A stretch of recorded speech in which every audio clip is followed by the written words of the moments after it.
Gaza മുനമ്പിൽ തുടരുന്ന Israel Hamas യുദ്ധം സൃഷ്ടിച്ച മാനുഷിക ദുരന്തം കഴിഞ്ഞ ദശാബ്ദങ്ങളിലെ ഏറ്റവും വലിയ രാഷ്ട്രീയ നയതന്ത്ര പ്രതിസന്ധികളിൽ ഒന്നായി വളർന്നിരിക്കുകയാണ്. സാധാരണ പൗരന്മാരുടെ ദുരിതം വർദ്ധിക്കുകയും പ്രാദേശിക സംഘർഷം കൂടുതൽ രാജ്യങ്ങളിലേക്ക് പടരാനുള്ള സാധ്യത നിലനിൽക്കുകയും ചെയ്യുന്ന ഈ നിർണായക ഘട്ടത്തിൽ ലോകശക്തികൾ തങ്ങളുടെ താൽപ്പര്യങ്ങൾ സംരക്ഷിക്കാനും സ്വാധീനം ഉറപ്പിക്കാനുമായി UN സുരക്ഷാ കൗൺസിൽ ശക്തമായ പോരാട്ടത്തിലാണ്. ഈ നയതന്ത്രപരമായ നീക്കങ്ങളിൽ Russian president Vladimir Putin Israel പ്രധാനമന്ത്രി ബെഞ്ചമിൻ നെതന്യാഹുവുമായി നടത്തിയ ഫോൺ സംഭാഷണം മേഖലയിലെ റഷ്യൻ സ്വാധീനത്തിന്റെ അനിഷേധ്യമായ അടയാളമാണ്. യുഎന്നിന്റെ നിർണായക വോട്ടെടുപ്പിന് മുന്നോടിയായി Russian president Vladimir Putin Israel പ്രധാനമന്ത്രി ബെഞ്ചമിൻ നെതന്യാഹുവുമായി സംസാരിച്ചത് ഈ വിഷയത്തിലെ റഷ്യയുടെ സജീവ പങ്കാളിത്തം ഊട്ടിയുറപ്പിക്കുന്ന നീക്കമാണ്.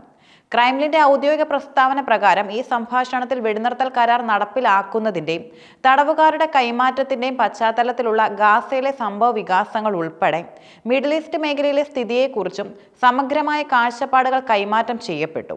ഗാസ വിഷയം കൂടാതെ ഇറാന്റെ ആണവ പദ്ധതിയും സിറിയയിലെ സാഹചര്യവും നേതാക്കൾ ചർച്ച ചെയ്തു.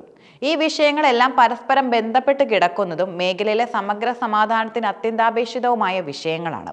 ഇസ്രയേലുമായി ചരിത്രപരമായ ബന്ധം നിലനിർത്തിക്കൊണ്ട് തന്നെ ഇറാൻ, സിറിയ, ഹമാസ് എന്നിവരുമായി നയതന്ത്രപരമായ ബന്ധം പുലർത്താൻ റഷ്യയ്ക്ക് സാധിക്കുന്നു.